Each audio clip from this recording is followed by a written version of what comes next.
My name is Casey Telford. I'm from Salt Lake City, Utah, born here in Riverton, actually. The first thing I ever used was alcohol. I think I was in seventh grade. From there, went to smoking weed.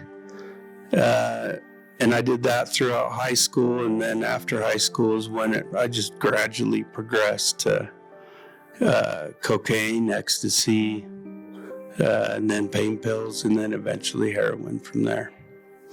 For me, it was more about enhancing all my experiences. You know, when you're doing something fun, it's that much funner or more fun when you're on something, you know.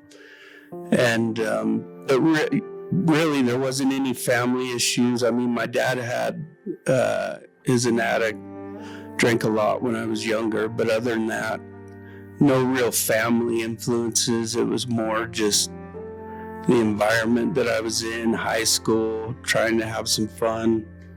And then it just eventually progressed from there. I just never was able to stop. Active addiction, probably from 16 to age 38. So it was a while. You get to that point where they always say sick and tired of being tired.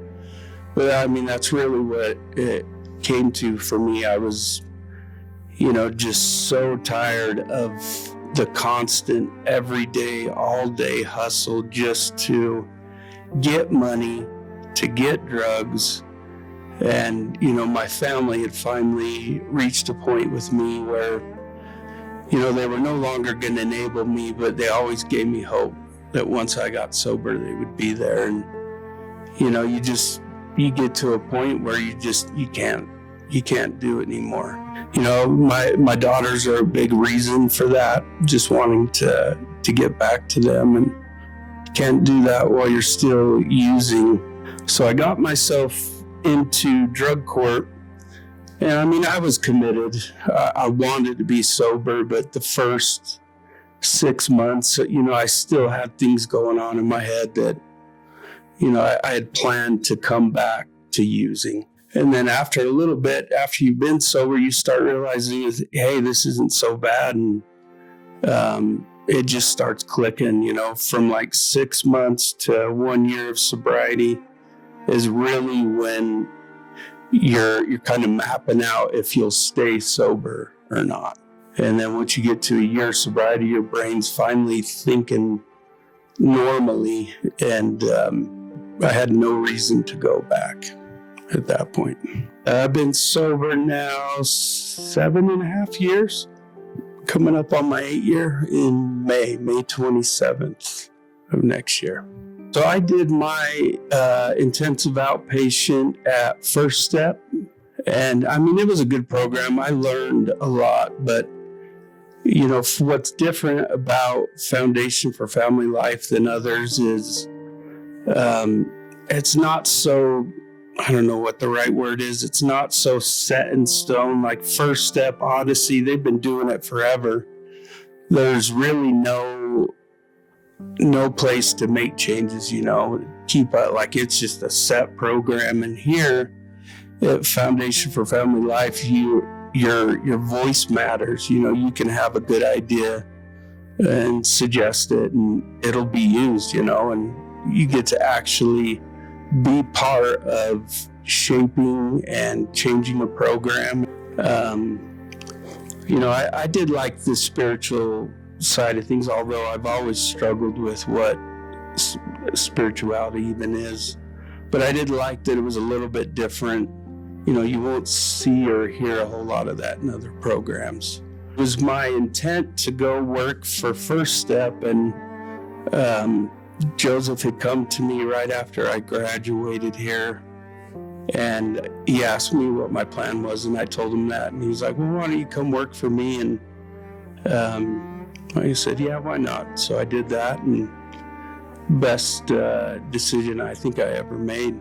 My life right now is pretty, I don't want to say boring, but it's pretty, I'm here, or I'm at home with my wife, Danielle. You know, I'm still working on getting back to my daughters and all that good stuff. But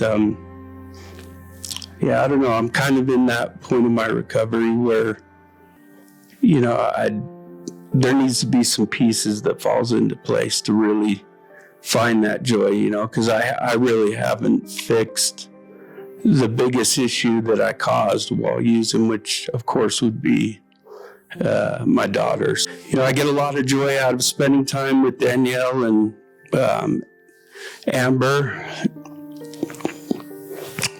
who,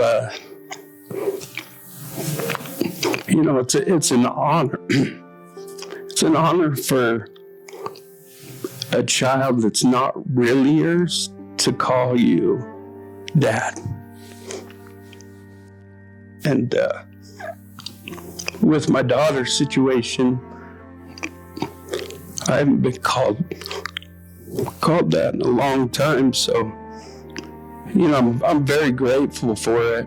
And it builds me up and, you know, gives me hope for the future. So I find a lot of joy there. Outside of that, it's hobbies, you know, just doing projects around the house.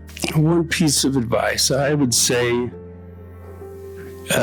give sobriety a chance. You know, a lot of guys, you'll get sober or they get sober and, you know, their plan is to start using medical marijuana, and they make that choice before they ever really give sobriety a chance, you know. And my advice would be to give yourself a year of being clean from everything before you make any decisions about that long term. And if you're working on getting sober, I would say you got to get out of the environment, whatever environment you're in, and just get around people that are sober or that can give you that hope that recovery is possible. And just don't give up. You know, you're not alone, and many people have been in those shoes before, and it is definitely possible to rebuild and come out of it.